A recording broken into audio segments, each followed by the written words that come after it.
नमस्कार मेरे प्यारे बिहार वासियों, स्वागत करता हूं आपका बिहार की 25 बड़ी खबरों के इस खास बुलेटिन में। आज की खबरें आपको चौंकाएंगी भी, गर्व से भर देंगी। चलिए बिना देर किए आपको सीधे ले चलता हूं बिहार की धड़कनों तक।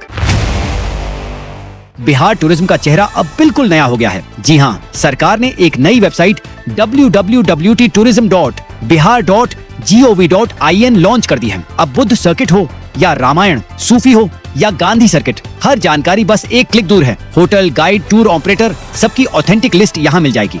और खास बात ये कि सुरक्षा के लिहाज से हर पर्यटन स्थल के लोकल पुलिस और प्रशासन के नंबर भी वेबसाइट पर दिए जाएंगे। जल्द ही मोबाइल ऐप भी आ रहा है। वाकई बिहार अब डिजिटल टूरिज्म में भी नई उड़ान भरने जा रहा है। लेकिन नवादा के ककोल्त जलप्रपात से एक डराने वाली तस्वीर सामने आई।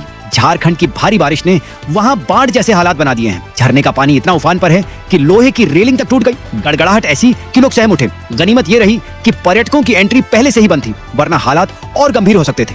वन विभाग सतर्क है और हालात पर नजर बनाए हुए हैं। बिहार सरकार ने लोगों के जीवन में बड़ा बदलाव लाने वाली योजनाओं की झड़ी लगा दी है। पूरे राज्य की 8000 पंचायतों में अब शानदार मैरिज हॉल बनाए जाएंगे। मुख्यमंत्री कन्या विवाह मंडप योजना को मंजूरी मिल गई है, जिसमें 40,265,000 करोड़ रुपए खर्च होंगे। इससे न सिर्फ शादियां आसान होंगी, बल्कि जीविका दीदियों को रोजगार भी मिलेगा।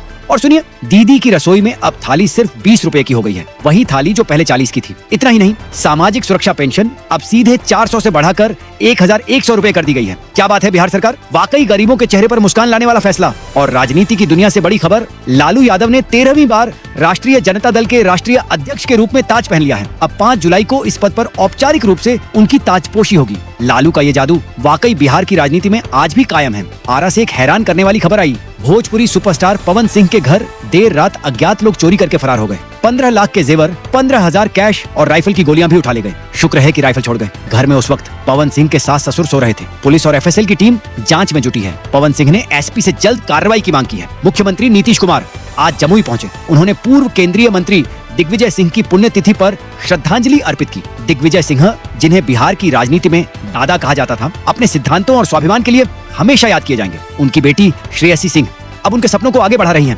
नेताओं ने मांग की है कि दिग्विजय सिंह की पुण्यतिथि को राजकीय समारोह का दर्जा दिया जाए। समस्तीपुर से पुलिस ने कमाल कर दिखाया। बैंक ऑफ महाराष्ट्र में 10 करोड़ की लूट का पर्दाफाश हो गया है। मास्टरमाइंड रमेश झा वही निकला जिसने पहले इसी बैंक से 23 लाख का गोल्ड लोन लिया था। जब लोन चुकाना भारी पड़ा तो उसने साथियों के साथ लूट की साजिश रच डाली। पुलिस ने 2 महिलाओं समेत 4 लोगों को पकड़ लिया है। 45 लाख के गहने बरामद भी हुए हैं। बाकियों की तलाश जारी है। बिहार में मानसून पूरी तरह एक्टिव है। पटना, बक्सर, किशनगंज और मोतिहारी में जमकर बारिश हुई। नवादा के ककोलत वाटरफॉल में हालात इतने खराब हो गए कि 30 जून तक एंट्री पर रोक लग गई। नेपाल में तेज बारिश के कारण कोसी और बागमती नदी उफान पर है। मुजफ्फरपुर का कटरा पीपा पुल भी भारी वाहनों के लिए बंद कर दिया गया है। 20 से ज्यादा गांवों का संपर्क टूटने का खतरा मंडरा रहा है। बीते 2 दिनों में वज्रपात की घटनाओं में 4 लोगों की जान चली गई और 6 लोग झुलस गए। सच में मौसम अब अलर्ट मोड में है। राजनीति में हलचल तेज हो गई है। बिहार में एनडीए सरकार को गिराने की साजिश का खुलासा हो गया है। आर्थिक अपराध इकाई यानी ईओयू ने बताया कि बालू कारोबारियों से पैसा लेकर विधायकों की खरीद फरोख्त की कोशिश हो रही थी। आरोप है कि फ्लोर टेस्ट से पहले कुछ विधायकों को एडवांस पैसे और मंत्री पद तक का लालच दिया गया था। एफआईआर भी दर्ज हो चुकी है, जांच चल रही है और ईओयू ने साफ कर दिया है, जो भी दोषी होगा उसे बख्शा नहीं जाएगा। पटना में इन दिनों खान सर की शादी के रिसेप्शन का जलवा बरकरार है। तीसरी रिसेप्शन पार्टी सिर्फ नीट के बच्चों के लिए थी। खान सर ने खुद स्टूडेंट्स का स्वागत किया और मस्ती भरे अंदाज में बोले, नीट या जियान। बच्चे बोले एनी ईट, तो बोले अरे भाई प्रोटीन खाओ, मशरूम खाओ। पार्टी में 156 तरह के व्यंजन थे। खास बात ये कि खान सर खुद अपने स्टूडेंट्स को खाना परोसते दिखे। ये वाकई उनके अपनेपन की मिसाल है।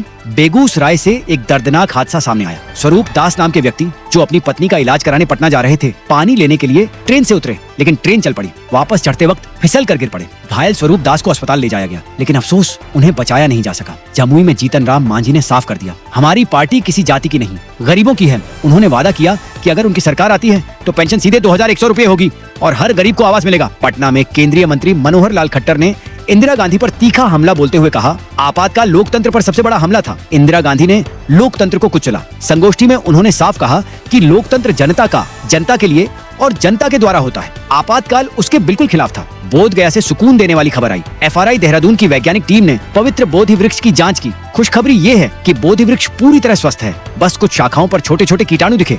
जिन्हें दवा से दूर किया जा रहा है। पूर्णिया में पुलिस ने नशे के खिलाफ अनोखा अभियान चलाया। महिला थाना की टीम स्कूल में नुक्कड़ नाटक के जरिए बच्चों को बताया कि नशा किस तरह जिंदगी को तबाह करता है। संदेश साफ है, नशे से दूर रहो और खुशहाल जिंदगी जियो। औरंगाबाद से आवाज उठी, NH 139 का चौड़ीकरण करो। प्रदर्शनकारियों ने गडकरी जी का पुतला जलाया और कहा कि ये सड़क जानलेवा हो चुकी है, रोजाना दुर्घटनाएं हो रही हैं। अब सरकार को तुरंत ध्यान देना होगा। मुजफ्फरपुर से फिर एक लूट की खबर आई। CSP संचालक अमित कुमार से दिन दहाड़े 2.5 लाख रुपए लूट लिए गए। हथियार दिखाकर बाइक सवार 3 युवकों ने वारदात को अंजाम दिया। पुलिस सक्रिय है और जल्द ही गिरफ्तारी की उम्मीद है। दरभंगा से दिल छू लेने वाली खबर आई। रणधीर नाम का 11 साल का बच्चा पिछले 2 साल से लापता है। परिवार थक हार कर अब धरने पर बैठ गया है। परिजन कहते हैं अब बस हमारा बेटा चाहिए, पुलिस से कार्रवाई चाहिए। पूर्णिया में शादी के जश्न का माहौल उस वक्त मातम में बदल गया जब लड़की के जीजा ने छेड़छाड़ का विरोध किया और वहां मौजूद कुछ युवकों ने उन्हें बुरी तरह पीट दिया। उनकी जान चली गई। पुलिस ने मामले में FIR दर्ज कर ली है और आरोपियों की तलाश जारी है। मुजफ्फरपुर में अपराध नियंत्रण में लापरवाही बरतने पर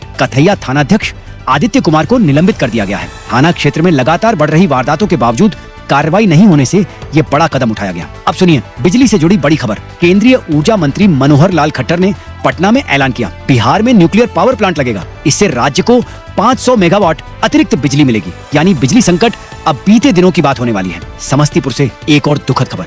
सदर अस्पताल में डिलीवरी के बाद अंशु कुमारी नाम की महिला की मौत हो गई। परिजनों का आरोप है कि इलाज में लापरवाही हुई। प्रशासन ने जांच के आदेश दे दिए हैं। और जमुई में प्रखंड कृषि कार्यालय का हाल देखिए। कर्मचारी मोबाइल में इतने व्यस्त थे कि किसानों की कोई सुनवाई नहीं हो रही थी। वीडियो वायरल हुआ तो अब उच्च अधिकारियों से जांच की मांग हो रही है। अंत में सहरसा से एक झकझोर देने वाली खबर। लोजपा के प्रखंड अध्यक्ष के बेटे राकेश कुमार की आपसी रंजिश में पीट कर हत्या कर दी गई। पुलिस ने तुरंत कार्रवाई करते हुए 2 आरोपियों को गिरफ्तार कर लिया है। मामले की जांच जारी है। तो दोस्तों ये थी बिहार की 25 सबसे बड़ी और अहम खबरें। अगर खबरें पसंद आई हो तो इस चैनल को तुरंत सब्सक्राइब कर लीजिए, बेल आइकन दबाइए ताकि बिहार की हर छोटी बड़ी खबर सबसे पहले आप तक पहुंचे। मैं अभिषेक बिहार की पावन धरती से आप सभी का दिल से धन्यवाद करता हूँ। कल फिर मिलेंगे नई खबरों, नई ऊर्जा और नए तेवर के साथ। तब तक के लिए सतर्क रहिए, जागरूक रहिए और हमेशा खबरदार रहिए। जय हिंद, जय भारत, जय बिहार।